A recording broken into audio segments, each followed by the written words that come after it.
G'day, Nigel here from Sax School. You know, transcribing is such an important part of learning to play an instrument because it's a way we can learn from other players and we can develop our repertoire of what we can do, the sounds and the notes that we can use on the saxophone.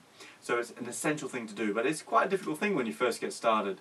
So a couple of quick tips about how to tackle transcribing. First of all, you found a piece of music that you want to play, and you can do transcribing by actually physically writing it down, or you can do it just using your ears and playing. Sometimes, I think there's merit in doing both things. It's brilliant to have, over a period of time, a massive library of things that you've written down, and you can go back to and refer them. But sometimes, actually, transcribing by ear can be great for you because you're listening to the music in more detail. Okay? So for now, we're just going to talk about transcribing by ear. So, a couple of things. First of all, you've got your piece of music that you want to transcribe. You want to have a look at it phrase by phrase, okay? So there's just little musical sentences, one at a time. And the first step should always be, can you sing that phrase yourself? Now, it doesn't matter how good a singer you are, even if you're a terrible singer. It's about listening to the music and trying to replicate it with your voice. Because really what we're what we're trying to do here is work out the shape of the music, okay?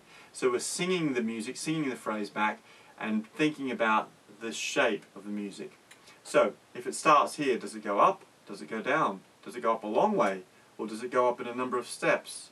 Try and visualize the music in a physical shape, and that's going to help you when you're transferring it to your saxophone.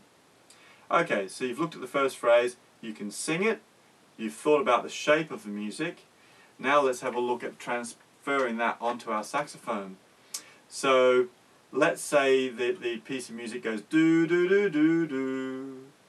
So we know it goes do do do do do. Goes up, back to the first note, and then it goes down again. So that's the sort of shape of it. So what's that first note? Do. Let's see if we can find it on a saxophone.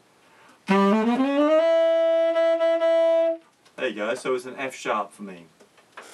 Do do do. So let's look at that first interval. Do do do do. It just goes up one note. Do do do. Do do do do. So back to the first note again.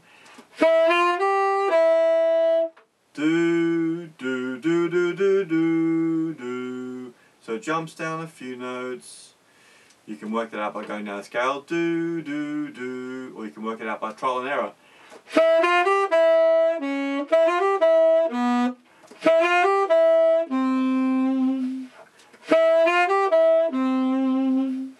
So now you've got your first phrase, let's look at the second phrase. And you go through in that process like that.